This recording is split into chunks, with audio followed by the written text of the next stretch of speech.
कृष्णाम तत्तुल्यं राम नाम वरानने रामति रामति रमे रामे कृष्णाम तत्तुल्यं राम नाम वरानने रामति रामति रमे रामे मनोरमे कृष्णाम तत्तुल्यं राम नाम वरानने रामति रामति रमे रामे मनोरमे कृष्णाम तत्तुल्यं राम नाम वरानने रामति रामति रमे रामे मनोरमे कृष्णाम तत्तुल्यं राम नाम वरानने रामति रामति रमे रामे मनोरमे कृष्णाम तत्तुल्यं राम नाम वरानने रामति रामति रमे रामे मनोरमे कृष्णाम तत्तुल्यं राम नाम वरानने रामति रामति रमे रामे मनोरमे कृष्णाम तत्तुल्यं राम नाम वरानने रामति रामति रमे रामे मनोरमे हेडफोन लगी हुई है क्या आद्या आपकी?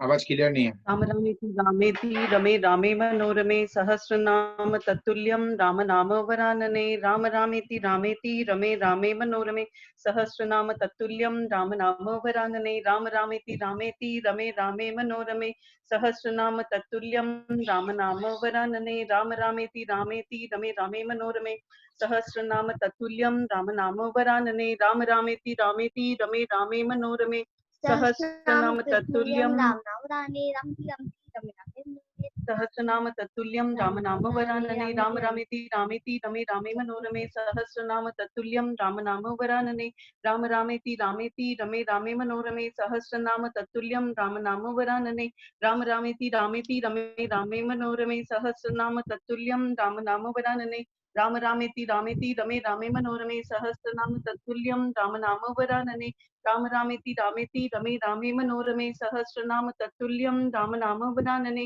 राम रामेति रामेति रमे रामे मनोरमे सहस्रनाम तत्तुल्यं राम नाम वरानने राम रामेति रामेति रमे रामे मनोरमे सहस्रनाम तत्तुल्यं राम नाम वरानने राम रामेति रामेति रमे रामे मनोरमे सहस्रनाम तत्तुल्यं राम नाम वरानने राम रामेति रामेति रमे रामे मनोरमे सहस्रनाम तत्तुल्यं राम नाम वरानने राम रामेति रामेति रमे रामे मनोरमे सहस्रनाम तत्तुल्यं राम नाम वरानने राम रामेति रामेति रमे रामे मनोरमे सहस्रनाम तत्तुल्यं राम नाम वरानने राम रामेति रामेति रमे रामे मनोरमे सहस्रनाम तत्तुल्यं राम नाम वरानने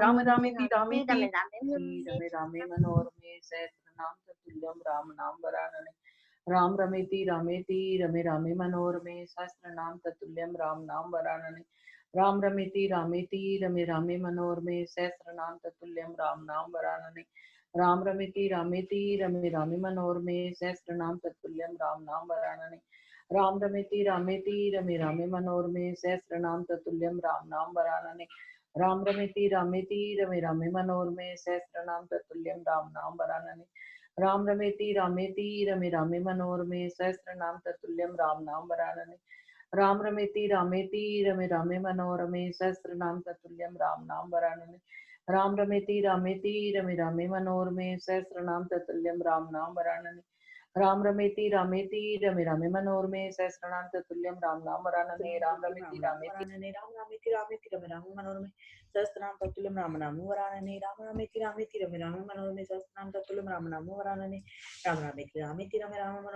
नाम वरानने राम रमेति रामेति रमे रामे मनोरमे सहस्रनाम तत्तुल्यं राम नाम वरानने राम रमेति रामेति रमे रामे मनोरमे सहस्रनाम तत्तुल्यं राम नाम वरानने राम रमेति रामेति रमे रामे मनोरमे सहस्रनाम तत्तुल्यं राम नाम वरानने राम रमेति रामेति रमे रामे मनोरमे सहस्रनाम तत्तुल्यं राम नाम वरानने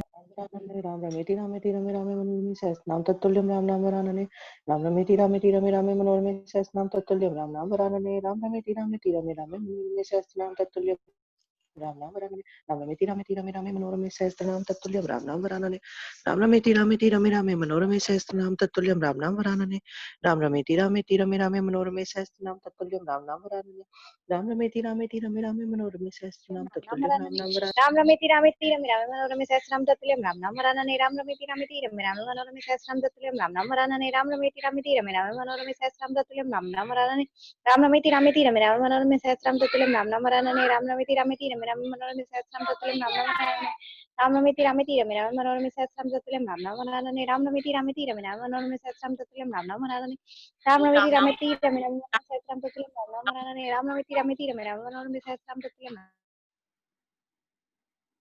राम नाम वरानने राम रमेति रामेति रमे रामे मनोरमे राम नाम वरानने राम रामेति रामेति रमे राम मनोरमे सहस्रनाम तत्तुल्यम राम नाम वरानने राम रामेति रामेति रमे राम मनोरमे सहस्रनाम तत्तुल्यम राम नाम वरानने राम रामेति रामेति रमे राम मनोरमे सहस्रनाम तत्तुल्यम राम नाम वरानने राम रामेति रामेति रमे राम मनोरमे सहस्रनाम तत्तुल्यम राम नाम वरानने राम रामेति रामेति रमे राम मनोरमे सहस्रनाम तत्तुल्यम राम नाम वरानने राम रामेति रामेति रमे राम मनोरमे सहस्रनाम तत्तुल्यम राम नाम वरानने राम रामेति रामेति रमे राम मनोरमे सहस्रनाम तत्तुल्यम राम नाम वरानने राम रामेति रामेति रमे राम मनोरमे सहस्रनाम तत्तुल्यम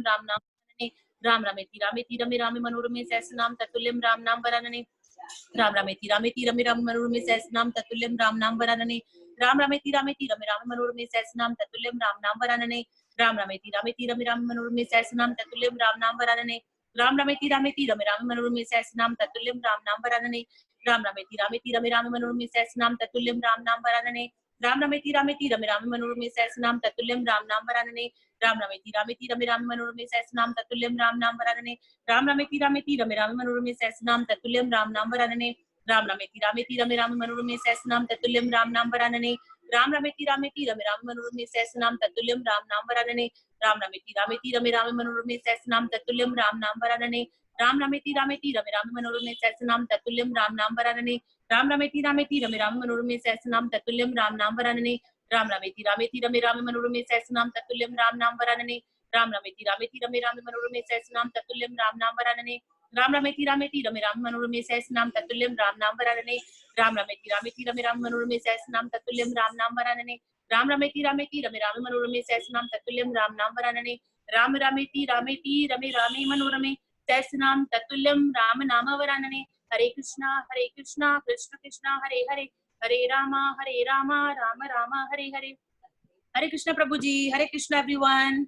हरे कृष्णा। ओम नमो भगवते वासुदेवाय। श्री भगवान उवाच। जी विद्या जी पहले श्लोक। श्री भगवान् वाच अहं सर्वस्य प्रभो मम सर्वं प्रवर्तते इति मत्वा मा भजन्ते मा बुधा भाव संविनता। फिर से बोलो। थोड़ा जा रही है। फिर से बोलो।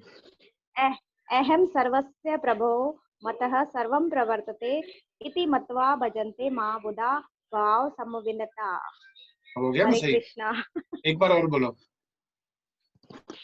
अहम सर्वस्य प्रभो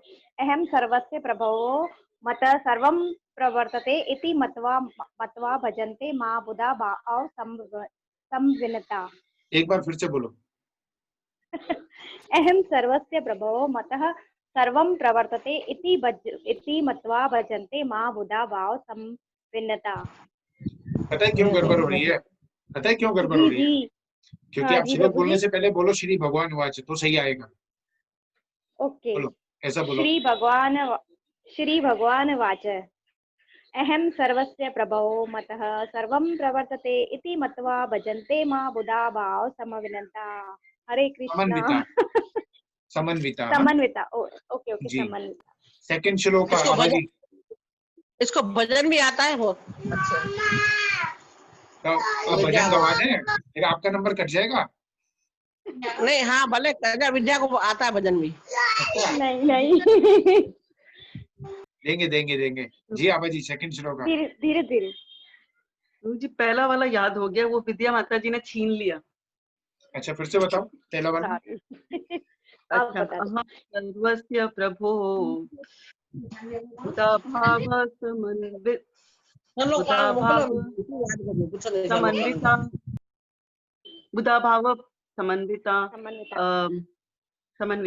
फिर से बताओ। समन्विता। फिर से बताओ। या राइट। अहम ओम श्री भगवान उवाच अहम सर्वस्य प्रभो बुधा भाव समन्विता। नहीं करेक्ट नहीं बुधा भाव। अच्छा तो विद्या माता जी ने कहा था कि करेक्ट है। नहीं उन्होंने समन्विता वर्ड बोला करेक्ट। हाँ समन्विता ही तो बोला प्रभु जी आपने। नहीं आपकी सेकंड लाइन आप मिस कर रहे हो। फर्स्ट लाइन के बाद थर्ड लाइन बोल रहे हो। 4 लाइन है ना तो प्रभु जी। हाँ ट्राई करो दोबारा बोलो। श्री भगवान उवाच अहम सर्वस्य प्रभो बुधा भाव मत्त सर्वं प्रवर्तते। सेकंड लाइन वो है। अच्छा अहम सर्वस्य प्रभो मत सर्वं प्रवर्तते। इति मत्वा इति मत्वा इति मत्वा भजन्ते माम बुधा भाव बुधा समन्विता। भाव समन्विता। अच्छा हाँ, अब हुआ पूरा। सेकंड वाला भी अभी नोट कर लेंगे। सेकंड वाला बताओ। करेंगे। सेकंड वाला नहीं पता प्रभु जी। सेकंड वाला जानवी माता जी से सुनते हैं। जी हरे कृष्णा प्रभु जी, हरे कृष्णा सबको। मच्चित्ता मदगत प्राणा भूतयन्ते परस्परम कथयन्ते समां नित्यं तुष्यन्ते से न रमन्ति का। रमन्ति च। जी थर्ड श्लोक बीना जी। हरे कृष्णा प्रभु जी, हरे कृष्णा एवरीवन। तेषां सतत युक्तानां भजतां प्रीति पूर्वकं ददामि बुद्धि योगं तम येन मामुपयान्ति ते। चौथा श्लोक विधि माता जी। तेषामेवानुकम्पार्थं महम् अज्ञानजन्तमा नाशयामि आत्मभावस्तो ज्ञानदीपेन भास्वता। हरे कृष्णा कृष्ण कृष्ण हरे हरे, हरे राम राम राम हरे हरे। बहुत बढ़िया। अब ये नए में से चारों श्लोक कौन बताएगा? नए लोगों में से चारों श्लोक किसको याद है? वीना जी को। वीना जी बताओ, चारों बताओ। हरे कृष्णा एवरीवन। 5 लाख रुपए मिलेंगे आपको। श्री भगवान उवाच अहं सर्वस्य प्रभव मत्तः सर्वं प्रवर्तते इति मत्वा भजन्ते मां बुद्धा भाव समन्विता मच्चिता मद्गद प्राणा बोधयन्तः परस्परं कथयन्तश्च मां नित्यं तुष्यन्ति च रमन्ति च तेषां सततयुक्तानां भजदामि बुद्धि योगं तं येन मामुपयान्ति ते तेषामेवानुकम्पार्थम् अहम् अज्ञानजं तमः नाशयामि आत्मभावस्तु ज्ञानदीपेन भास्वता। हरे कृष्णा कृष्ण कृष्ण हरे हरे, हरे राम राम राम हरे हरे। थैंक यू प्रभु जी। हरे कृष्णा। बहुत बढ़िया। 5 लाख रुपए जीत गई आप। इतने अच्छे से बताया, इतने अच्छे से बताया। बहुत बढ़िया, बहुत बढ़िया। और ये वीना जी सबके बाद में आई हुई है। नाम ले लूं 2-4? हाँ, रिया जी। रिया रिया भी बहुत पुरानी है। रिया, आपको भी ये चारों श्लोक याद होने चाहिए। रिया, आभा, नैना आंटी भी पहले आई हैं, वीना जी बाद में आई हैं।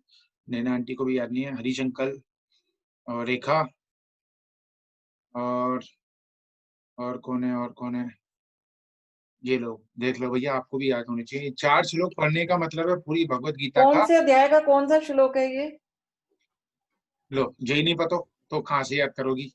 मैं कभी बोलती नहीं ना, तो मुझे पता ही नहीं, मैं क्या करूं। आंटी 10वें अध्याय का 8वां श्लोक, 9वां श्लोक, 10वां श्लोक, 11वां श्लोक, 4। करेक्ट। क्योंकि मेरे को पता ही नहीं ना, मैंने बोला ही नहीं कभी, तो मुझे कहाँ से पता चले। तो सीखो ना, पूछो ना।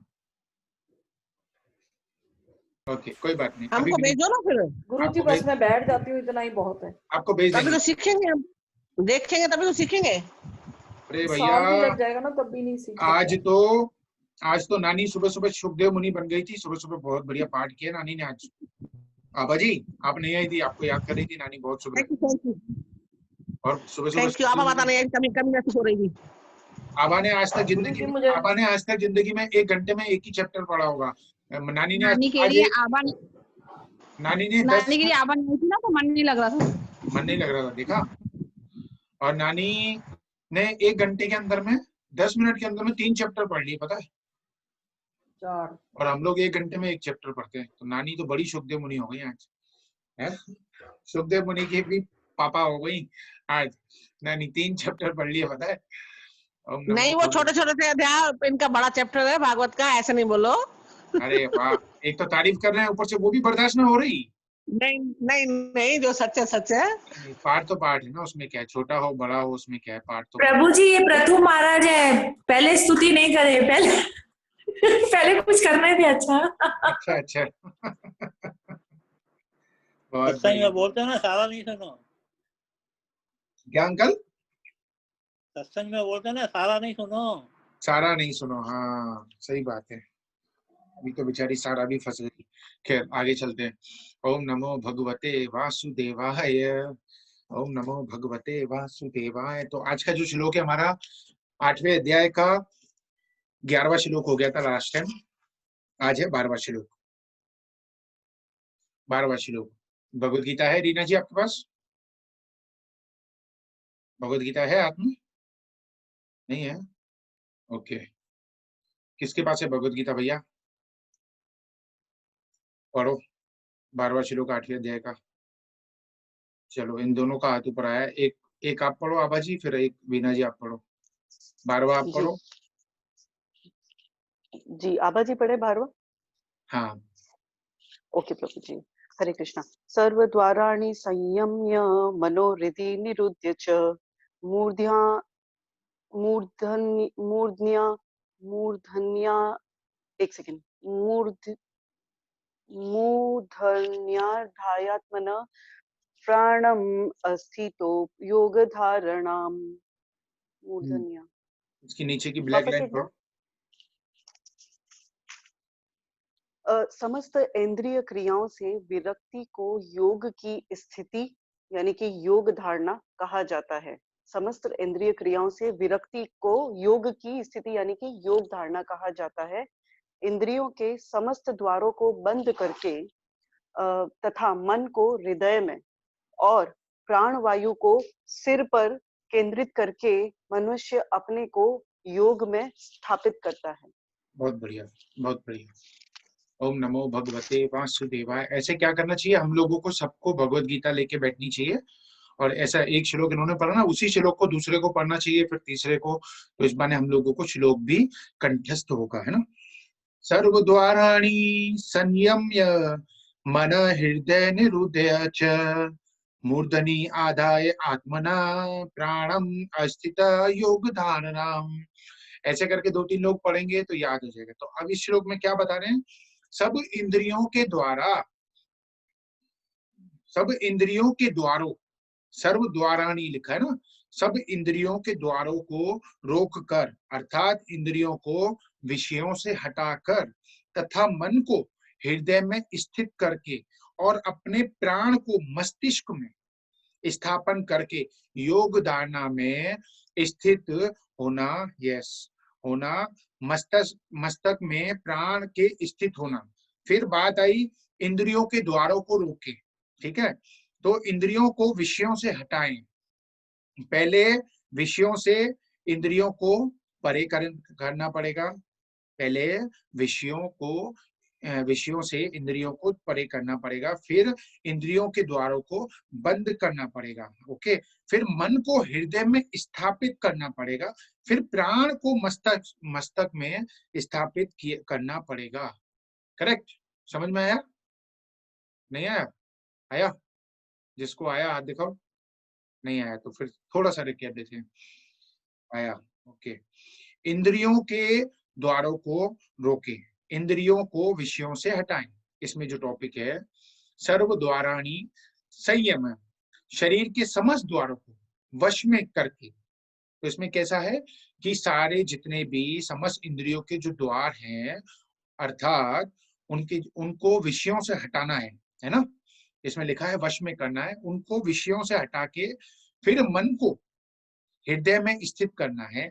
ठीक है, और अपने प्राण को मस्तिष्क में मस्तक में स्थित करना है, स्थापना करना है, करके योग धारणा में स्थित होना है। ठीक है, अब इसमें दूसरे तरीके से क्या बताया कि इंद्रियों के द्वारों को रोकें, इंद्रियों को विषयों से हटाएं।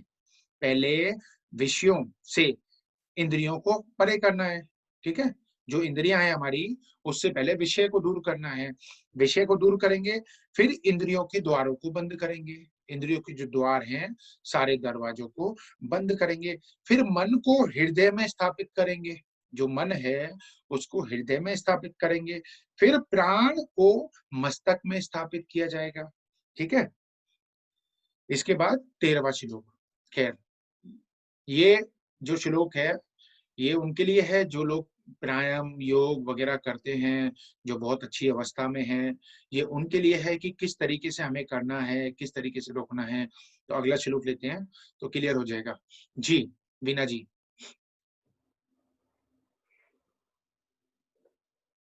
ओमीतेकाक्षरं ब्रह्म व्याहरणमामनुस्मरन् य प्रयाति त्यजन् देहं स याति परमां गतिम्। वेरी गुड, 2 लाइनें पढ़ो इसकी। इस योगाभ्यास में स्थित होकर तथा अक्षरों के परम संयोग यानी ओंकार का उच्चारण करते हुए यदि कोई भगवान का चिंतन करता है और अपने शरीर का त्याग करता है तो वह निश्चित रूप से आध्यात्मिक लोकों को जाता है। बहुत बढ़िया। इस श्लोक को एक बार दोबारा पढ़ लेते संस्कृत को। ओम इति एक अक्षरम, ओम जो है, ओम के बारे में यहाँ पर बात हो रही है। ओम इति एक अक्षरम ब्रह्म व्याहरण माम अनुस्मरण य प्रियाति तैजन देहम स याति परमाम गतिम। तो यहाँ पर क्या है कि अब क्या आ रहा है, जो पहला श्लोक आया कि कैसे कैसे क्या सेट करना है, अब इसमें क्या आ रहा है, जब पुरुष ओम ऐसे एक अक्षर रूप ब्रह्म का उच्चारण करता हुआ और उसके अर्थ स्वरूप मेरा चिंतन करता हुआ शरीर को त्याग कर जाता है, वो पुरुष परम गति को प्राप्त होता है। अभ्यास की पूरी जो पृष्ठभूमि है वो भगवान ने यहाँ पर क्लियर कर दी है। What to do and how to do, क्या करना है और कैसे करना है। पहले इंद्रियों के द्वारों को रोककर, फिर इंद्रियों के द्वारों को रोकने के लिए बहुत साधन भी है ना। बहुत सारी मुद्राएं हैं, योनि मुद्रा, महाबंध मुद्रा, केवली कुंभक मुद्रा, ये 3 खासकर होती हैं, है ना, जो हम त्रिबंध करते हैं सुबह सुबह। तो इन 3 में से एक भी करते हैं तो इंद्रियों के द्वार बंद हो जाते हैं। तो इंद्रियों के द्वार कैसे बंद होंगे अगर हम इनमें से एक भी योग करते हैं। अब आता है इसके बाद जो इम्पोर्टेंट खास श्लोक का आज का, वो है 14वां नंबर। अनन्य चेता सत्तम य। और किसी के पास भगवत गीता है? कोई थर्ड आदमी पढ़ोगी? श्लोक निकाला है आपने या ढूंढोगी? हाँ पढ़ो। नहीं तो अनन्य चेतता सततम यो मां समृति नित्य यशा तस्व सुलभ पार्थ नित्याश्य नित्य यश तस्य अहम योगिनी। क्या बात है, ये भी पढ़ा। रिकॉर्ड तोड़ दिया आपने, आज रिकॉर्ड तोड़ दिया आपने। भगवत गीता हाथ में लेके बैठी है और ढूंढ भी लिया। हमारे यहाँ पे कई लोग ऐसे हैं पढ़े लिखे जिनको हिंदी नहीं आती, वो बोलते हैं भैया ये 8 का मतलब क्या होता है, पेज नंबर बताओ 280। ये देखो ये 8 लिखा यही है ना, ऐसे दिखाते हैं, वो हिंदी में लिखा है ना, वो नहीं आता समझ में काफी लोगों को। और आंटी ढूंढ के बैठी है, बताओ। एप्पल की हेडफोन एप्पल की यूज करती है, बताओ, तो भी ढूंढ के बैठी है। ऐसा नहीं है कि बहुत पुरानी है, बुजुर्ग हैं, पुराने जमाने की है, नहीं, आजकल के फैशन के जमाने की है वो, लेकिन फिर भी भगवत गीता खोल के बैठी है। बहुत बढ़िया आंटी, बहुत बढ़िया। अनन्य चेतता सत्यम य माम सिमर्ति नित्यश तस्य अहम सुलभ पार्थ नित्य युक्तस्य योगिना। अब यहाँ पे एक वर्ड आ गया सुलभ। एक हमने रास्ते में पढ़ा होगा, कई जगह पर लिखा होता है सुलभ शौचालय, है ना, कि सुलभ शौचालय यानी आसानी से मिलने वाला शौचालय, जो आसानी से मिलता है। अब यहाँ पे सुलभ वर्ड आया, आपको क्लियर इसलिए कर रहे हैं ताकि आपको सुलभ का मतलब पता चले। आज तक लोगों को पता नहीं रहता, लिखा तो है सुलभ शौचालय, लेकिन शौचालय का मतलब पता है, सुलभ का मतलब नहीं पता होता। तो यहाँ पर क्या सुलभ, अब आया जो सुलभ, सुलभ यानी बहुत सरलता से जो प्राप्त हो जाए, है ना, सुलभ वर्ड आया। तो क्या बता रहे हैं, हे अर्जुन, जो अनन्य भाव से निरंतर मेरा सिमरण करता है उसके लिए मैं सुलभ हूं, क्योंकि वह मेरी भक्ति में प्रवृत्त रहता है। अब ये श्लोक देखो कितना खास है। जो पुरुष मेरे अनन्य चित्त से स्थित हुआ सदा ही निरंतर मेरे को सिमरण करता है, मेरा स्मरण करता है, उस निरंतर में मेरे में युक्त हुए योगी के लिए मैं सुलभ हूं। मैं सरल हूं उस योगी के लिए जो अनन्य भाव से मेरा चिंतन करता है। अनन्य चिंतन यानी जिस चिंतन में कोई विविधान न आए, कोई भी इनकंटिन्यू, जो कंटिन्यू होता है इनकंटिन्यू नहीं हो, है ना, जो कंटिन्यू उसमें लगा रहे। आंटी नैना आंटी आपकी आवाज बंद कर रहे हैं क्योंकि आवाज आ रही है आपके पीछे बर्तनों की। कहना चाहती कि आप हमेशा कहते हो कि अनन्य भक्ति करो, अनन्य भक्ति करो, तो आज उसका समझ आया ना कि अनन्य भक्ति करने से कितना फायदा है।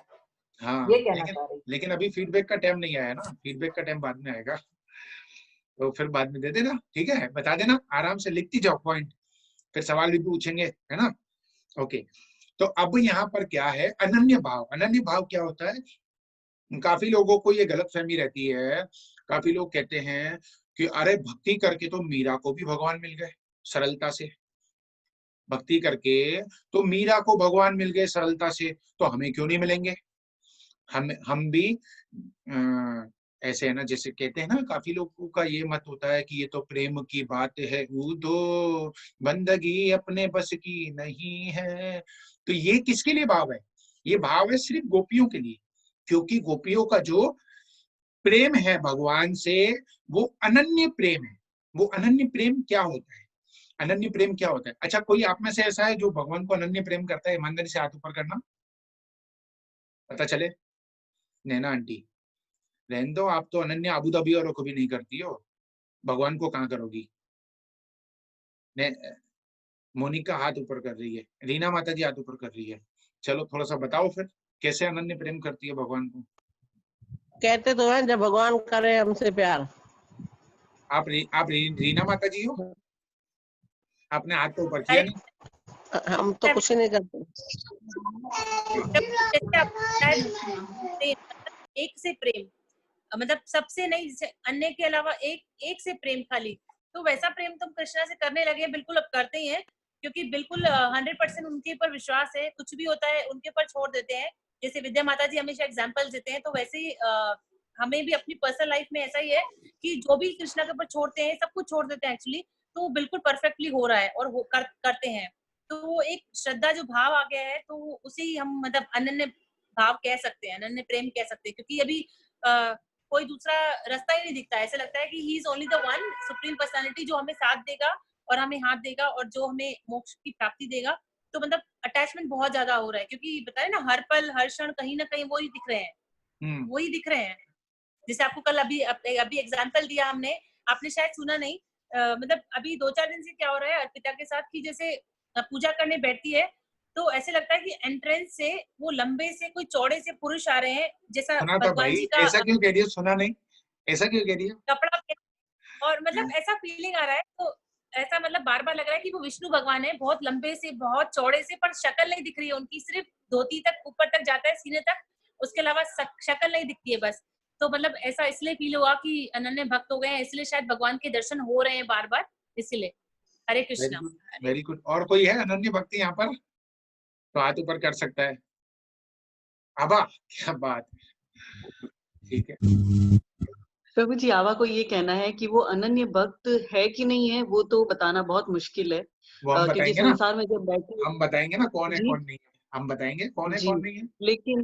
लेकिन एक जो सबसे बड़ी भगवान को अनन्य प्रेम का मतलब ये होता है कि सिर्फ और सिर्फ उनको प्रेम करना ही, मतलब उन्हीं को सब कुछ मानना, बाकी सब सेकेंडरी और वो प्राइमरी। तो वो हम अब बनते जा रहे हैं, उस रास्ते पे निकल पड़े हैं हम लोग, क्योंकि सबसे पहले जो आपने बातें बताई, क्रोध छोड़ना, डिटैचमेंट, उन सबको हम फॉलो कर रहे हैं। तो एक न दिन हम अनन्य भक्त जरूर बन जाएंगे, कि मतलब आंख खोलेंगे तो भगवान, आंख बंद करेंगे तो भी भगवान सपने में।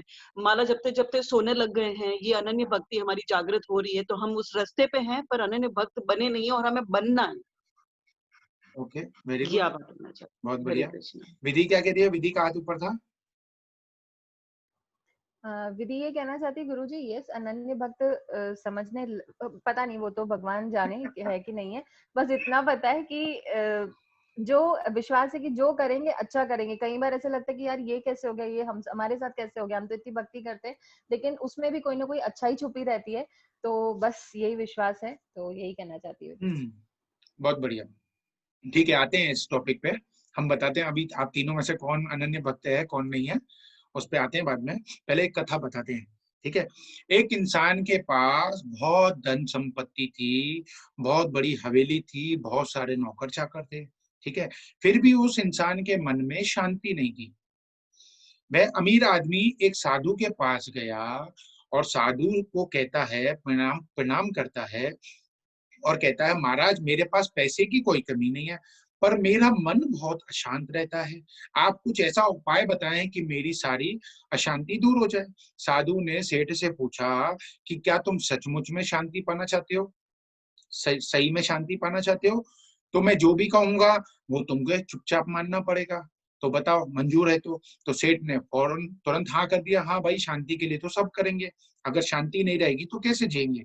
ठीक है, तो साधु ने क्या किया, इस सेठ को बोले कि ठीक है, तुम बाहर, आश्रम में गया था उनके, तो बोले ठीक है इधर तुम बाहर बैठ जाओ, जब तक मैं वापस ना आऊं तब तक तुम इधर बैठ जाओ। बाहर बिठा दिया और गुरुजी तो खुद, साधु जी तो कुटिया में चले गए और इसको तकती धूप में बिठा दिया। ठीक है, एकदम गर्म धूप में बिठा दिया। उसके बाद में थोड़ा बहुत खाने के लिए दिया, खुद कुटिया के अंदर छांव में जाकर बैठ गए। और है ना, गर्मी के दिन थे, तो सेठ जी का तो गर्मी में बुरा हाल हो ही गया था पहले ही, पर वो चुपचाप बैठा रहा सेठ, बर्दाश्त करके। शाम को सेठ को सादा लंगर, सादा भोजन दिया और सूखी रोटी दाल खाने को दी। दूसरे दिन साधु ने उससे कहा कि भाई आज तुम्हें दिन भर खाने के लिए कुछ भी नहीं मिलेगा, आज तुम्हारा व्रत है। सेठ ये बात सुनकर भी चुप रहा, लेकिन भूख के मारे दिन भर सेठ के पेट में चूहे कूदते रहे, बराबर। तो अन्न का एक भी दाना उसके पेट में नहीं गया, मुंह में नहीं गया। ऊपर से तो देखा तो साधु जो था वो उसके सामने बैठकर हलवे पूरी का भोजन करने लगा, जानबूझकर, जो साधु थे उसके सामने। तो सेठ सारी रात परेशान रहा, उसे एक पल नींद भी नहीं आई, क्योंकि भूख में तो वैसे ही नींद नहीं आती।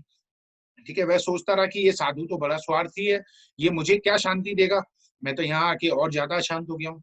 तो तीसरे दिन सुबह सुबह अपना बिस्तर बांधा और चलने को तैयार हो गया।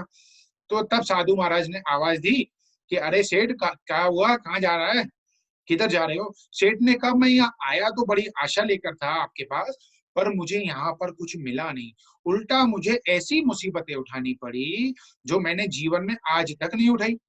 मैंने अभी यहाँ से मैं जा रहा हूँ, यह सुनकर साधु हंसकर बोला, तुझे मैंने 2 दिन से यही तो ज्ञान दिया, पर तूने कुछ भी ग्रहण तो किया नहीं। सेठ ने आश्चर्य से साधु की ओर देखा और बोला, आपने तो मुझे कुछ भी नहीं दिया। साधु ने कहा, सेठ पहले दिन जब मैंने तुझे धूप में बिठाया और खुद छांव में बैठा, तो मैंने तुझे बताया कि मेरी छांव तुम्हारे किसी काम की नहीं है। जब तू धूप में बैठा है तो मैं छांव में बैठा हूं, तो मेरी छांव तुम्हारे किसी काम नहीं आ सकती। और जब तुम्हें मेरी बात समझ में नहीं आई, तो दूसरे दिन मैंने तुम्हें भूखा रखा और खुद अच्छी तरीके से हलवे पूरी का खाना खाया।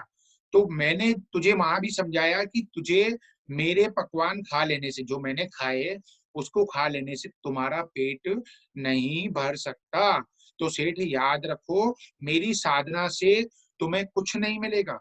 परमार्थ एक ऐसी राह है जहां पर मंजिल पर पहुंचने के लिए खुद यात्रा करनी पड़ती है। काफी लोग गलतफहमी में होते हैं कि नहीं, हम यात्रा नहीं कर रहे हैं, हमारे घर वाले कर रहे हैं तो हम भी पार हो जाएंगे। तो खुद पुरुषार्थ करना पड़ता है। ये लाइन परमार्थ भगवान की लाइन, भगवान का रास्ता ऐसा है। यह सुनकर उस सेठ की तो आंखें खुल गई। तो भाई सेठ की तो आंखें खुल गई, लेकिन हमारी आंखें कब खुलेंगी? हमें भी जीवन में गुरु मिला है, क्या हम गुरु के बताए हुए उपदेश पर चल रहे हैं? है ना, काफी लोग चलते हैं, काफी लोग नहीं चलते हैं। उसके उपदेश को क्या हम समझ रहे हैं? नहीं। तो अभी भी हमारी आंखें बंद हैं, इन आंखों को खोलना पड़ेगा और महापुरुषों के, संतों के, गुरुओं के बताए हुए रास्ते पर चलना पड़ेगा और हमें नाम की कमाई करनी पड़ेगी, भगवान के नाम की जप की कमाई करनी पड़ेगी। सत्संग सुन के अपना पुण्य बनाना पड़ेगा और अपने अंदर जो गंदा पोछा है, काम, क्रोध, लोभ, मोह, उसको साफ करना पड़ेगा पहले। ठीक है, तो वो साफ कैसे होगा? सत्संग में जाके, भजन सिमरन करके, जप करके। अगर हम भजन सिमरन में बैठेंगे नहीं तो क्या हो जाएगा? तो हमें कुछ भी हासिल नहीं हो जाएगा, तो हम कुछ कमाएंगे नहीं, हमारे पल्ले कोड़ियों की कोड़ियां ही रह जाएंगी। सत्संग में बार बार कहते हैं कि कोई भी महापुरुष कितना भी पहुंचा हुआ क्यों ना हो, काफी लोग कहते हैं कि ये गुरु ऐसा, वो गुरु ऐसा, ये गुरु ऐसा, वो गुरु ऐसा, ये गुरु बहुत बड़े, ये गुरु बहुत छोटे। काफी लोग ऐसी बहुत सारी बातें करते हैं, है ना। कभी किसी की निंदा भी करते हैं, किसी की बुराई करते हैं। कभी कभी तो क्या हो जाता है, हमारे साथ में गुरु आके बैठ के खाता भी है, तो भी हमें ये लगने लगता है अरे ये तो हमारी तरह ही है, ये तो हमारी तरह खा रहा है, ये तो हमारी तरह हंस रहा है, ये तो हमारी तरह पी रहा है, ये तो सेम है हमारी तरह, इसमें हम में क्या फर्क है। तो बोले कि वो चाहे कुछ भी हो, वो चाहे कुछ भी हो, वो चाहे बहुत बड़ा संत बन जाए, वो चाहे उसकी तपस्या बहुत बड़ी हो, चाहे वो गलत कर्म कर रहा हो, लेकिन आपको उसमें से कुछ भी नहीं मिलने वाला। आपको उसमें से कुछ भी नहीं मिलने वाला। आपको सिर्फ एक ही चीज में मिलेगा, वो मिलेगा आज्ञा पालन में।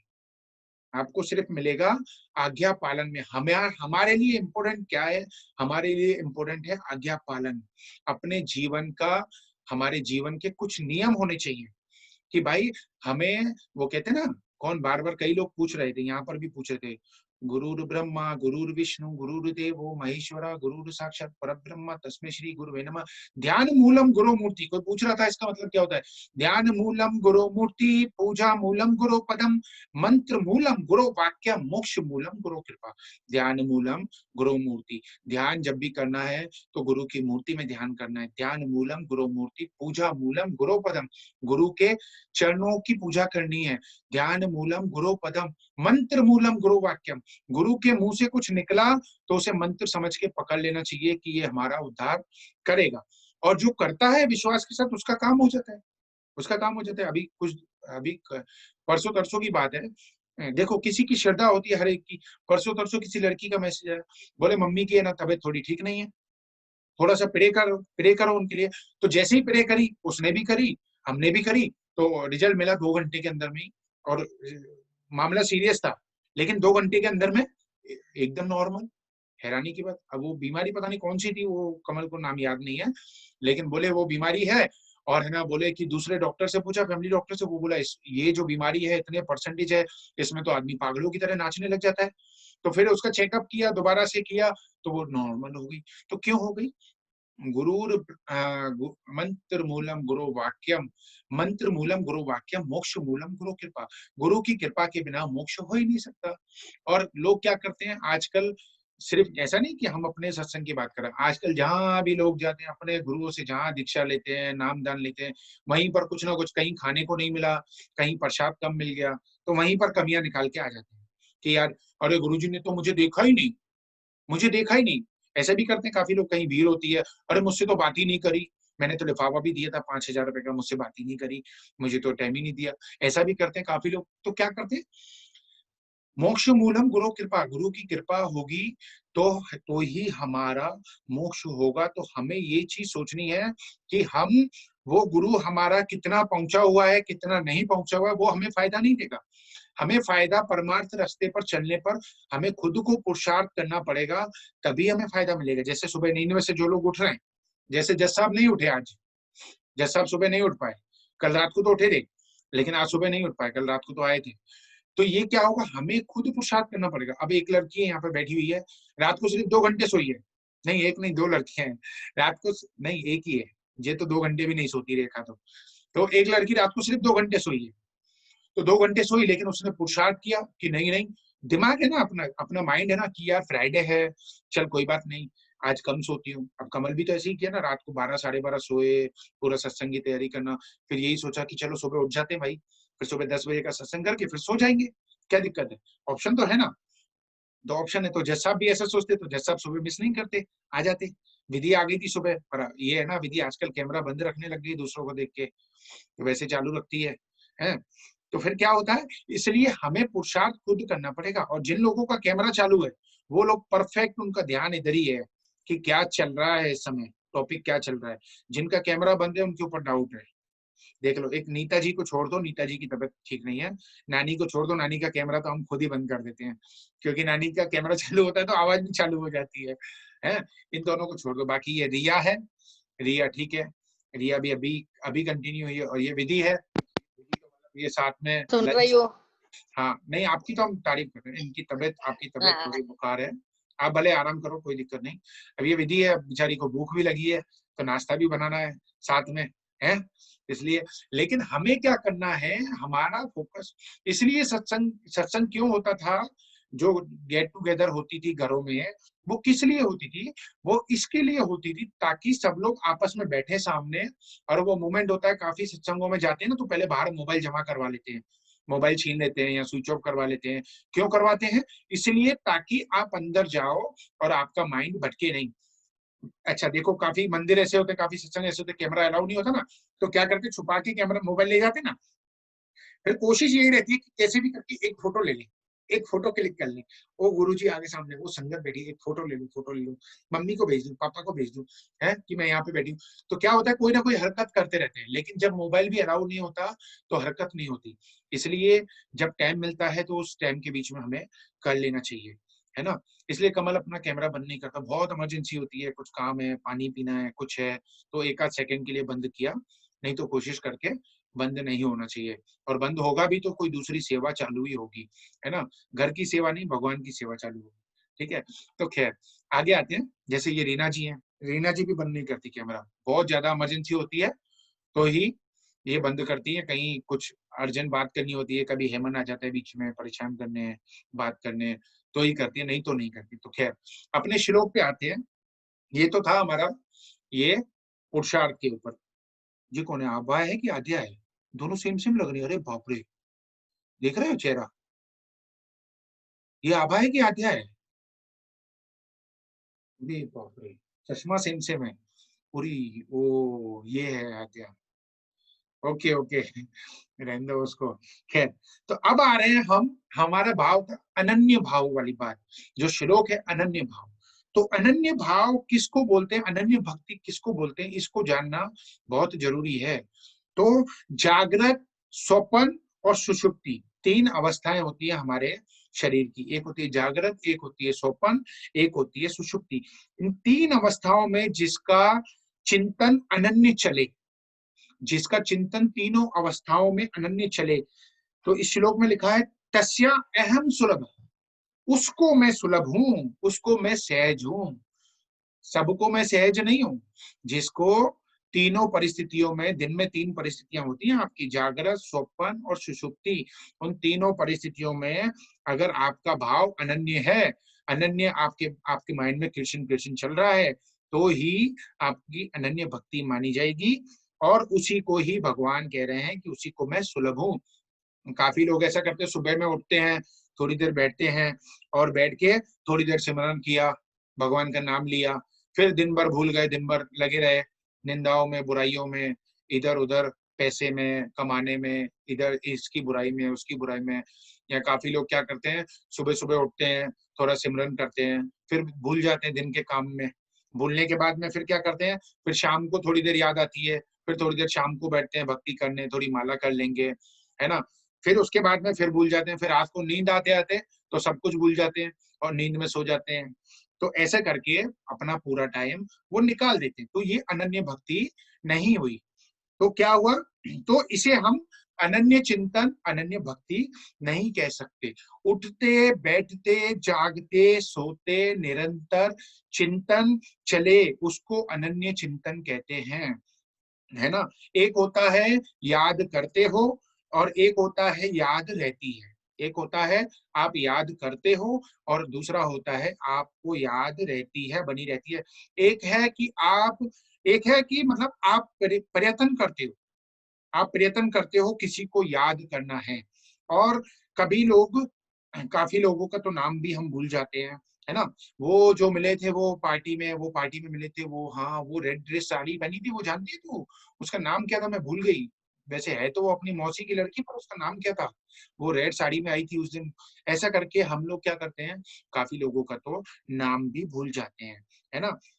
तो यहाँ पर जो बता रहे हैं, वो जो मिले थे पार्टी में, वो जिसने ये पहना था, जिसने वो पहना था, नाम भी याद नहीं था। फिर कभी कभी तो अचानक से उसका नाम एकदम जुबान पे आ जाता है, ओ चांदनी मासी नहीं है, ये आज फ्राइडे है, एकदम याद आ गया, देखो अभी बैठे बैठे, इतनी देर से याद नहीं था लेकिन अभी याद आया। दो चांदनी है, दोनों नहीं आई, एक हर्षिता की चांदनी है, एक नानी की चांदनी है, दोनों नहीं आई। ठीक है, तो आपके जीवन में कितने लोग आपको मिलते हैं, आपको याद नहीं रहता। कुछ लोग ऐसे होते हैं जो काफी याद आते हैं, और कुछ लोग ऐसे हैं जो याद कराने पर याद आते हैं। काफी लोग ऐसे भी होते हैं, जैसे स्कूल के समय में हमारे बहुत सारे सहपाठी थे, तो कोई स्कूल की क्लास फेलो मिल जाती है, वो क्या बोलते हैं, रूममेट क्लासमेट मिल जाती है, तो वो बोलती है याद है तुझे वो हमारे क्लास में वो मोनिका थी, मॉनिटर थी, याद है? वो बड़ा यार, वो बड़ा डंडा लेके हमारे पीछे पड़ी रहती थी, है याद है? और लेकिन हाँ भैया वो मैथ में बहुत इंटेलिजेंट थी, ऐसा करके याद आती है। तो याद दिलाने पर याद आती है, वैसे याद नहीं आती। ये भूली बिसरी जो यादें होती हैं, तो क्या होता है, कुछ स्मृतियां ऐसी हैं जो छूटती नहीं, और कुछ स्मृतियां ऐसी हैं जो धुंधली रहती हैं, कुछ स्मृतियां स्पष्ट रहती हैं। लेकिन कोई भी स्मृति ऐसी नहीं है जो निरंतर चलती रहे, जो निरंतर चले। जैसे एक माँ होती है, वो अपने बच्चे को, अपने बबलू को बहुत प्यार करती है, लेकिन उसको भी, अपने बबलू और बबली को भी वो भूल जाती है। कब? जब वो स्कूल जाता है 6 घंटे 7 घंटे, उस बीच में कोई बात याद आई तो एक दो बार याद आ गया बच्चा तो याद आ गया, नहीं तो फिर याद आएगा सीधा उसका जब स्कूल से वापसी का टाइम होगा, छुट्टी का, हाँ हाँ बस आने वाली है, हाँ हाँ बस आने वाली है, उस समय याद आएगा। और काफी मम्मियां तो ऐसा करती हैं कि उन्हें ये भी याद नहीं रहता, तो वो अलार्म लगा देती हैं कि मुझे 12 बजे जाके अपने बच्चे को स्कूल से लेके आना है, टाइम पे ध्यान नहीं पड़ता है, तो अलार्म लगा देती हैं, है ना। तो काम में बिजी हो जाती हैं 6-7 घंटे, तो याद तो अपना सगा बच्चा भी नहीं रहता, काम में लग जाते हैं। फिर उसको, फिर घर पे आता है छुट्टी के बाद, फिर खाना पीना खिलाएंगे, फिर सुला देंगे, फिर सुलाने के बाद फिर उसे भूल जाते हैं, फिर अपने कामों में लग जाते हैं। अपने फोन पे बात करनी है, मम्मी को बात करनी है, पति को बात करनी है, ये काम करना है, ये सफाई करनी है, तो बच्चे को भूल जाते हैं। क्यों? माइंड में ये सेट है कि बच्चा अभी तो मेरा सो रहा है। तो ऐसे ही जैसे चाय पे चर्चा होती है, तो जैसे बंगाल में ना बहुत सारी, बंगाल के साइड में वो चाय की शॉप्स बहुत ज्यादा वहां पे फेमस रहती हैं, उसको चा बोलते, चा, है ना। तो लोग क्या करते हैं, चाय की शॉप पर बैठते हैं, तो जितनी देर वहां पर इंसान बैठता है, गपशप करता है, तो उस समय उसको बीवी याद नहीं आती, उस समय उसको कितना भी प्यार करता हो, I can't live without you, पर जब वहां चाय की चर्चा पे बैठ जाएगा तो उस समय उसे क्या याद आएगा? पॉलिटिक्स, मोदी, कांग्रेस, इकोनॉमी, देश की हालत, अरे यार ये नेता ऐसा है, ये नेता ऐसा है, आज अखबार में ये आया है, आज अखबार में ये आया है। तो जब भी चाय की चर्चा पे सुबह सुबह जितने बुजुर्ग बैठते हैं ना, तो वो लोग यही पॉलिटिक्स बात करते हैं, पंचायतों की बातें, इनकी बात, उनकी बात, गवर्नमेंट की बात, semi government, economy, works, politically जो भी वार, जो भी बातें रहती हैं रिलेटेड टू, ऐसी बातें उस समय करते हैं। उस समय भी उनको याद नहीं आता, उस समय सिर्फ यही विषय चलते हैं। तो देखा जाए तो मन सतत विषयों को बराबर याद करना चाहे तो भी मन याद नहीं कर सकता। किसको? विषय को भी याद नहीं कर सकता, किसी विषय को भी कंटिन्यू नहीं रख सकता। जैसे कहते हैं ना, एक कहावत है, mind is more like a monkey which keeps on jumping from one parts to another to another to another to another। एक पार्ट से दूसरे पार्ट पर, जैसे बंदर होता है, तो बंदर क्या करता है, इधर से उधर छलांगे मारता रहता है। जो बंदर है, अगर आपने कभी ध्यान से देखा हो, तो बंदर एक जगह पर कंटिन्यू नहीं बैठता, कभी देखा है? और अगर कहीं बैठा हुआ मिल भी जाएगा तो उसकी आंखें इधर उधर ऊपर नीचे घूम रही होंगी, कभी लेफ्ट में कभी राइट में घूम रही होंगी। अच्छा, आंखें नहीं भी घूम रही होंगी तो बच्चे की जुएं निकालते हुए दिखेगा, राइट? और बच्चे की जुएं निकालेगा। और अगर बच्चा नहीं हो उसको, या बच्चा बड़ा हो गया हो या दूर चला जाए, तो खुद की जुएं निकालता रहेगा। लेकिन वो क्या करता है, एकदम ध्यान में नहीं बैठ सकता, एकदम जो सतत ध्यान में बैठ जाए, है ना, तो उनके पास जो बेस्ट अपना टाइम पास करने के लिए होता है, वो होता है एक दूसरे के कीड़े निकालना। तो खुद के एक दूसरे के कीड़े निकालते रहते हैं। तो बोले कि वो कीड़े, गुरुजी कहते हैं, वो कीड़े आपके जिस्म में भी हैं, नहीं आपके जिस्म में नहीं है, वो कीड़े आप मनुष्यों के दिमाग में है। गुरुजी ऐसा बताते हैं कि वो कीड़े मनुष्य के दिमाग में है, मन में है, भरे पड़े हैं। बंदर तो एक दूसरे के कीड़े निकालता है, निकलवाता है, जैसे गुस्सा, जैसे वो कीड़ा जो होता है, वो क्या करता है, अंदर ही अंदर खून पीता रहता है। तो वो क्या करते हैं, एक दूसरे का कीड़ा निकालते हैं, कीड़ा मतलब ये जो है उनको निकालते रहते हैं, बंदर लगे रहते हैं एक दूसरे पर, तो उन कीड़ों को निकाले।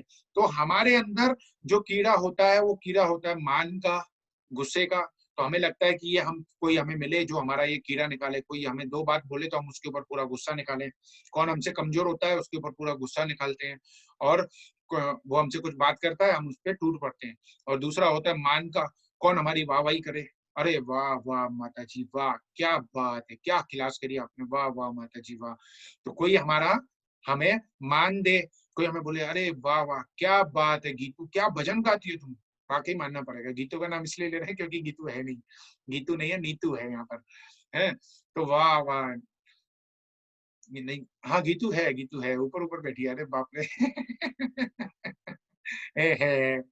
सुन भी रही है, वो कैमरा छुपा लिया था, ऐसा लग रहा था हरीश अंकल बैठे हैं, कि कैमरा नहीं दिखता ना, बस तो दीवार दिखती है, दीवार दिख रही थी। तो जैसे कि कोई बोले कि वाह वाह तुमने ये भजन अच्छा गाया, तुमने ये काम अच्छा किया, तो ये हमारे अंदर जो कीड़े होते हैं ना पड़े हुए, ऐसा नहीं है कि एक के अंदर में हो, लगभग लगभग सबके अंदर में ही होते हैं। तो ऐसा नहीं होता कि एक के अंदर में हो, ठीक है। तो क्या होता है, आप तो ऐसे ही आप क्या करते हो, आपको जो आपका कीड़ा निकालता है, जो आपकी वाहवाही कर दे, वो आपका बेस्ट फ्रेंड बन जाता है। वाह वाह तुमने ये काम किया, तो उसको लगता है कि बस अब तो मुझे कोई नहीं मिले, ये मिल जाए बस, इसके साथ में बैठ जाऊं, इसको बैठ के 2 घंटे में भागवतम सुनाती रहूं और ये सुनती रहे और ये वाह वाह बोलती रहे और मैं सुनाती रहूं, है। तो दिमाग में ऐसा ऐसा कीड़ा हो जाता है, वो खास दोस्त लगने लग जाती है। खैर ये तो प्रैक्टिकल बात बता रहे हैं और ये तो हमने देखी भी है, ऐसी बात नहीं है, बिना देखे हुए नहीं बोलते हम भी। तो आपको दोस्त कितनी कितनी देर आपके दोस्त आपको याद आते हैं, कंटिन्यू याद नहीं आते।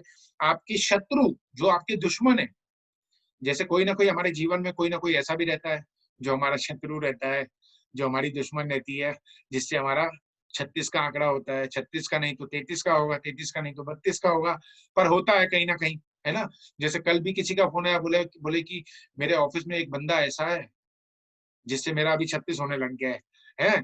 तो क्या होता है, ऐसा नॉर्मली रहता ही रहता है। लेकिन यहाँ पर समझने वाली बात क्या है, प्रॉब्लम नहीं है, आपका दुश्मन है वो तब तक रहेगा जब तक आप शरीर में हो, आपका दोस्त है वो तब तक रहेगा जब तक आप शरीर में हो। जब आप शुद्ध आत्मा में आ जाओगे, प्योर तरीके से अनन्य भक्ति में आ जाओगे, तो सब खत्म हो जाएगा, वो सिर्फ मन का धोखा है। तो यहाँ पर बात आती है कि कोई आपका दुश्मन है, कोई आपका दोस्त है, वो भी आपको कितने पल याद रहेगा, वो भी आपको कितने समय तक याद रहेगा, ये आपको डिसाइड करना है। क्या कंटिन्यू याद रहेगा, 24 घंटे याद कर सकते हो?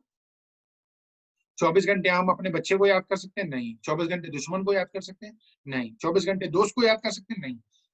24 घंटे मम्मी को याद कर सकते हैं? नहीं, नहीं कर पाते हैं। कर पाते हैं? नहीं कर पाते। सबका जवाब ना में आ रहा है। आज आज विद्या जी का बर्थडे है, तो क्या इनके पतिदेव इनको 24 घंटे बोलते रहेंगे happy birthday to you, happy birthday to you? नहीं, एक बार बोल दिया भाई, सबसे पहले विश मैंने कर दिया, बात खत्म हो गई है। अब तू जाने, तेरा काम जाने, ये पकड़ पैसे, जा केक वेक मंगा, आराम से काटेंगे, शाम को पार्टी करेंगे, भले तू मंगा जो तुझे करना है, ये ले कपड़े ले आ, जो चाहिए वो ले आ मेरी तरफ से, लेकिन सतत याद नहीं करेंगे। अब जैसे आंटी है, नैना आंटी का भी अभी चेहरा दिखा था, फिर चेहरा गुम हो गया, हाँ दिख रहा है। तो नैना आंटी है, अभी अपने पोते को बहुत याद करती है, अबू धाबी वाले को, लेकिन उसको कितना याद करती है, कंटिन्यू तो नहीं कर सकती, एक एक पल। कभी तो बीच में पति से बात भी करेगी, कभी तो बीच में खाना भी खाएगी, कभी तो सत्संग भी सुनेगी, ध्यान इधर उधर तो भटकेगा ना। तो सतत पीछे बैठा हुआ है मेरा है, मेरा दूसरा पीछे बैठे हुए हैं दो। ठीक है ठीक है, हाँ देखो पीछे बैठे हुए हैं, तो उनको याद कर रही होगी। तो ऐसा तो नहीं है कि बस एक अबू धाबी वाले को पकड़ लिया तो उसको याद कर रही है ना। तो अब यहाँ पर बात आ रही है कि कोई भी आपका, जिससे आपका बहुत अच्छे में अच्छा रिश्ता भी होता है या दुश्मनी भी होती है, वो भी आपको याद नहीं आता। उसके साथ में कितना भी आपके साथ में व्यवहार हो, अच्छे में अच्छा हो, पर वो भी याद नहीं आता, सतत याद नहीं आता। और तो बताओ यहाँ पर क्वेश्चन, सतत याद कैसे आएंगे? जब हमें अपना कोई चैता याद नहीं आता तो कृष्ण कैसे याद आएंगे? तो अनन्य भक्ति कहाँ से होगी? तो अनन्य भक्ति कहाँ से होगी? सतत याद नहीं आते, सतत याद नहीं आते, और आ भी नहीं सकते। क्यों, कैसे नहीं आ सकते? कृष्ण कौन सा? हमने तो कृष्ण देखा भी नहीं, अब बात यहाँ आती है, जिसको हमने देखा है, जो हमारे जान का टुकड़ा है, जिगर का टुकड़ा है, उसकी तो हमें सतत याद नहीं आती, और जिसको हमने देखा ही नहीं उसकी सतत याद कैसी आएगी।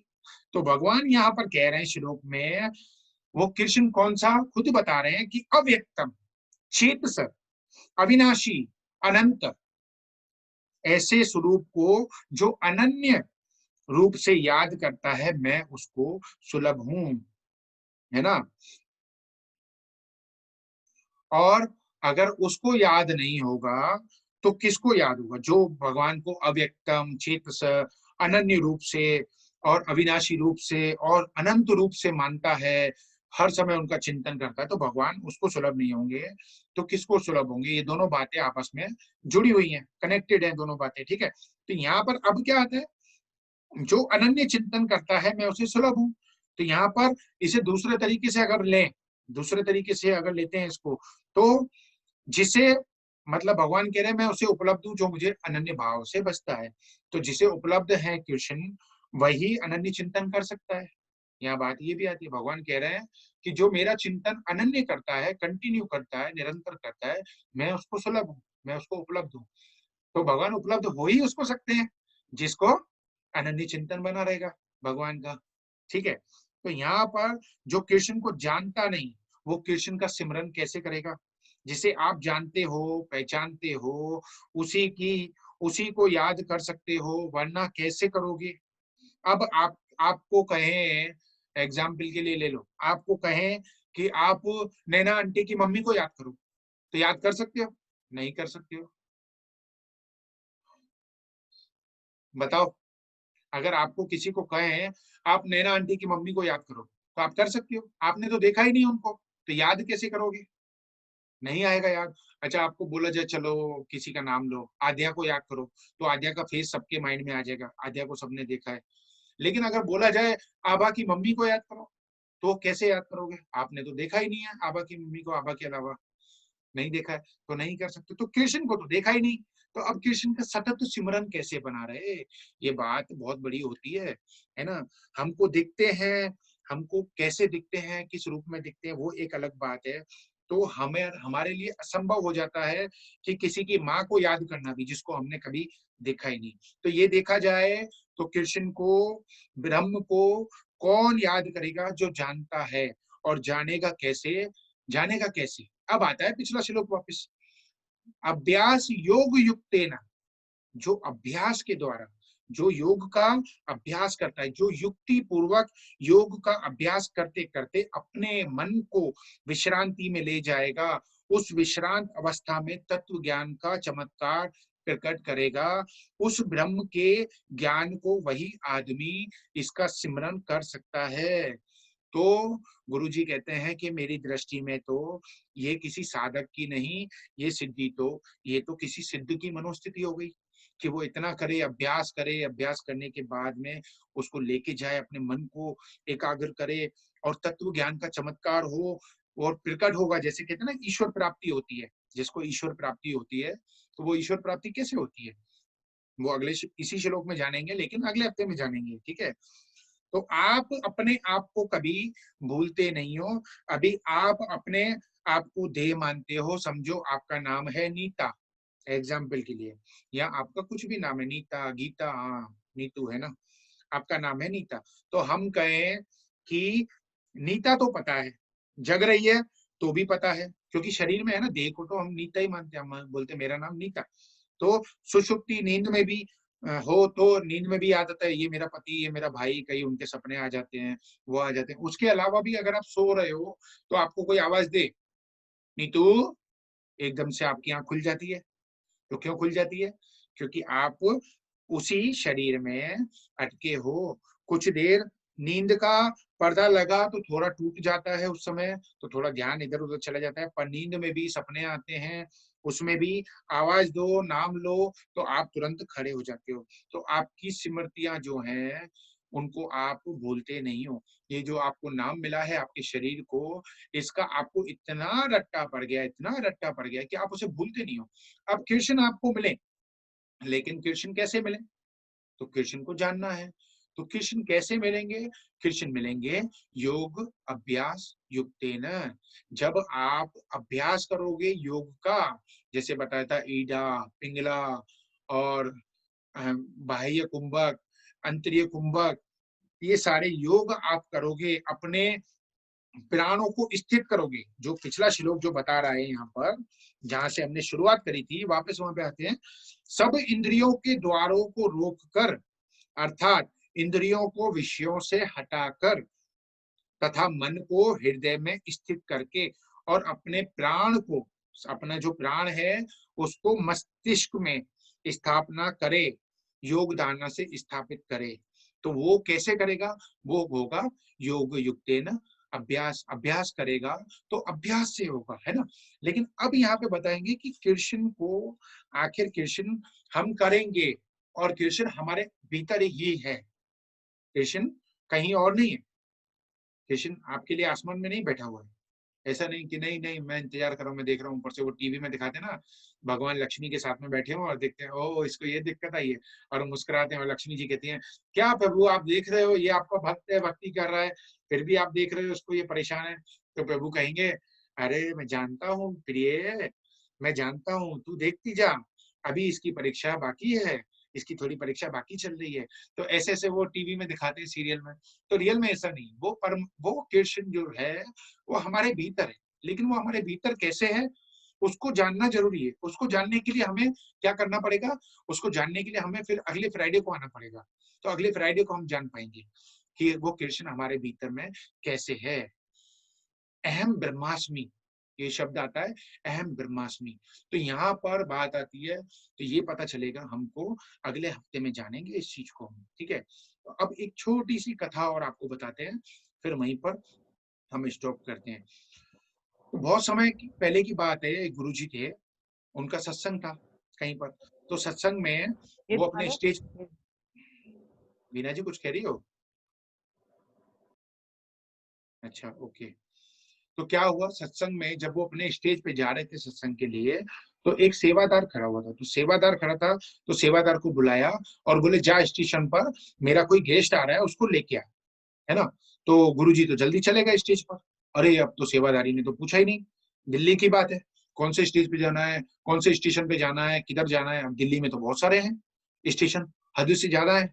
अब कहाँ जाना है, क्या करना है, कौन सी ट्रेन है, क्या है, कुछ तो बताया नहीं गुरुजी ने। जो गेस्ट आ रहा है उसका नाम क्या है, वो मेल है कि फीमेल है, क्या है, आखिर कुछ तो बताया नहीं। तो क्या हुआ, सत्संग खत्म होने का इंतजार करेगा तो गुरुजी नाराज हो जाएंगे कि कहीं वो गेस्ट उधर इंतजार करेगा तो गुरुजी गुस्सा हो जाएंगे। तो उसने क्या किया, आखिर में गुरुजी के ऊपर छोड़ के सब चला गया एक स्टेशन पर, जो मेन दिल्ली का स्टेशन था वहां पर चला गया। अब वहां पर गया तो पार्किंग को लगाकर और जाकर प्लेटफॉर्म पर अपना बेड, वहां पर जाकर बैठ गया, ट्रेनों का इंतजार करने लगा, 1 नंबर प्लेटफॉर्म पे बैठ गया और कॉफी पीने लग गया। और कॉफी पीने लग गया तो थोड़ी देर में एक इंग्लिश मैम आई और वो कहती है कि आपको, इंग्लिश में पूछती है कि आपको क्या वो मास्टर ने भेजा है, वो गुरुजी ने भेजा है। तो वो कहती है हाँ, वो कहता है हाँ गुरुजी ने भेजा है। बोले अरे तुमको कैसे पता चला? वो बोली जल्दी चलो मुझे गुरुजी से मिलना है, अभी कुछ सवाल मत करो। तो लेके गया, पंडाल में सत्संग हो रहा था। तो सेवादारी को बोला कि इनको, ये गुरुजी की गेस्ट है, तो है ना ये कहीं बाहर से आए हैं, तो इनको ले जाओ दर्शन के लिए आगे। तो वो लेके गया। फिर अगले दिन भी इसको सेवा मिली थी, थोड़ा संभालने के लिए, इनको होटल वोटल तक छोड़ने के लिए, खाने पिलाने के लिए सेवा मिली थी। तो वो पूछता है कि आपको कैसे पता लगा, मुझे बताओ कि भाई ये है ना, तुमको कैसे पता लगा कि मैं ही वो सेवादार हूँ जिसको गुरुजी ने भेजा है। अब यहाँ पर तो बात आती है, तो वो लेडी कह रही थी कि भाई विदेश में सत्संग था एक बार, तो वहां पे तुम्हारे गुरुजी आए हुए थे, वहां पे सब कुछ था, लेकिन मेरी मुलाकात नहीं हो पाई उनसे। लेकिन मैंने उनको टीवी में थोड़ा सा सुना, उनका प्रवचन सुना, तो मेरे ऊपर बहुत असर हो गया। मैंने जैसे अभी जैसे जूम पे सुन रहे ना, ऐसे मैंने उनको थोड़ा बहुत सुना तो मेरे ऊपर बहुत ज्यादा असर हो गया। तो मैंने उनके सेवादारियों से कांटेक्ट किया कि मुझे गुरुजी से बात करनी है। तो बात करनी है, तो मैंने बात करी, तो पता चला वो तो निकल गए, अब 1 साल के बाद आएंगे। तो उन्होंने मुझे हुक्म दिया कि तू एक काम कर, फ्लाइट पकड़ के सीधा दिल्ली आ जा। तो मैं सीधा सीधा बॉम्बे उतरी, बॉम्बे के बाद ट्रेन से दिल्ली आ गई और है ना, तो यहाँ पर आई। तो गुरुजी ने मुझे कह दिया था कि एक एक सेवादार मिलेगा तुझे, जो बैठा होगा, उसको ब्राउन कलर की ड्रेस पहनी होगी, सिर पे कैप पहनी होगी और हाथ में कॉफी का गिलास होगा। है तो वो हैरान हो गया कि अरे ऐसे कैसे कि ये गुरुजी ने ऐसा बोला था उसको कि कॉफी का गिलास होगा और वहां पे बैठा होगा, किसी है ना चाय वाले के कैफेटेरिया में बैठा होगा, वहीं पर जो स्टेशन पे कैफेटेरिया होते हैं ना, दुबई में कैफेटेरिया बोलते हैं, है ना, तो वहां पर बैठा होगा। उसको बहुत हैरानी हो गई। तो कहते हैं कि है ना, हम ना समझें, हमें समझ नहीं पड़ती कि गुरु हमारा कहाँ पर हित करता है। हमको जरा सा जब हमारी तारीफ करता है उस समय तो हम भूल जाते हैं, लेकिन जब हमको डंडा मारता है तो उस समय हमें बहुत बुरा लगने लगता है। तो हमें बुरा नहीं लगना है, हमें क्या करना है, उस बात को भी पॉजिटिव लेना है, क्योंकि वो जानता है अगर वो आपको आपको उसने अपना शिष्य माना है तो वो आपको पूरी तरीके से जानता है, आपके अंदर क्या कमी है, आपके अंदर क्या अच्छाई है और किस बात को कैसे उसको डिलीट करना है। तो उसको ये पता है कि इसके साथ में मस्ती करके डिलीट करो, इसके साथ में मजाक करके डिलीट करो, इसको आंख दिखा के डिलीट करो, इसको समझा के डिलीट करो, इसको दूसरे का एग्जाम्पल दे के डिलीट करो, लेकिन इसके माइंड से ये बात को, ये चीज नेगेटिव है इसके अंदर, ये डिलीट करो। तो जाननहार है, लेकिन बस हमारे अंदर एक ही चीज है, हमें क्या है, उनकी शिक्षा के ऊपर अमल करना है कि वो हमें शिक्षा क्या दे रहे हैं, उनके वचन क्या है, हमें उनको अमल में लाना है अपने, और अमल में लाके अपने आप को पार करवाना है ना। तो खैर यहीं पर रोकते हैं।